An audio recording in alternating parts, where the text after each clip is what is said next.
खबरदार, निवडणुकीमध्ये पैसे देऊन निवडून येणाऱ्या उमेदवारांवर कारवाई व्हावी.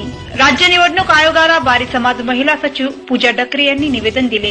प्रख्यात कवयित्री तथा साहित्यिक पूजा डकरे यांनी राज्याचे मुख्य निवडणूक आयुक्त यांना देशहिताच्या बाबतीत विविध मागण्यांचे निवेदन सादर केले आहे.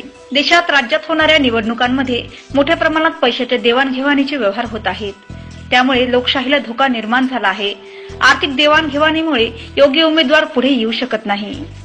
त्यामुळे निवडणुकीमध्ये मतदानासाठी पैसे देऊन निवडून येणाऱ्या लोकप्रतिनिधींचे प्रतिनिधित्व रद्द करण्यात यावे. पुढील कालावधीत त्यांना उमेदवारी करता येऊ नये.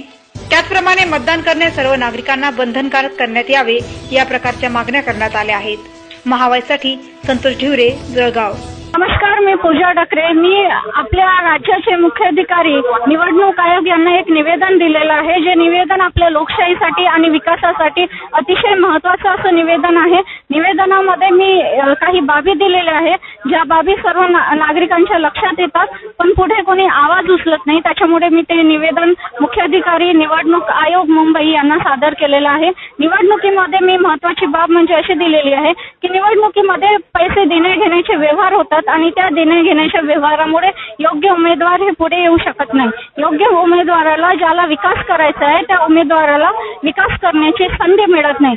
तर मी मुख्य निवडणूक आयोगांना असं निवेदन त्याच्यामध्ये केलेलं आहे. 4 बाबी मी त्यांच्या निदर्शनात आणून दाखवलेल्या आहे. पहिली बाब अशी की जे प्रतिनिधी मतांसाठी पैसे देतात त्या प्रतिनिधींचं प्रतिनिधित्व रद्द करावं आणि त्यांच्यावरती कडक कारवाई करावी. एकदा ते लक्षात आले पैसे देताना की पुढे निवडणुकीमध्ये त्यांना संधी देऊ नये. त्याच्यानंतर जे मतदार पैसे घेतात निवडणुकीसाठी त्यांना शासनाकडून दिल्या जाणाऱ्या सर्व ज्या सुविधा आहेत त्या बंद कराव्यात.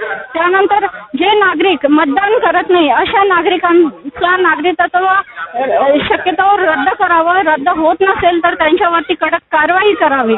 या सर्व गोष्टीवरती लक्ष ठेवण्यासाठी मुख्याधिकाऱ्यांनी एक वेगळी टीम नेमण्यात यावी.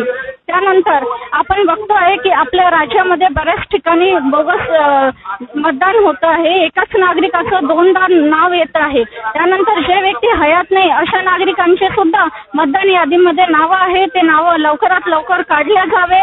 जिथे 2 मतदान आहे त्या एका व्यक्तीचे 2 मतदान आहे ते 1 मतदान रद्द करण्यात यावं.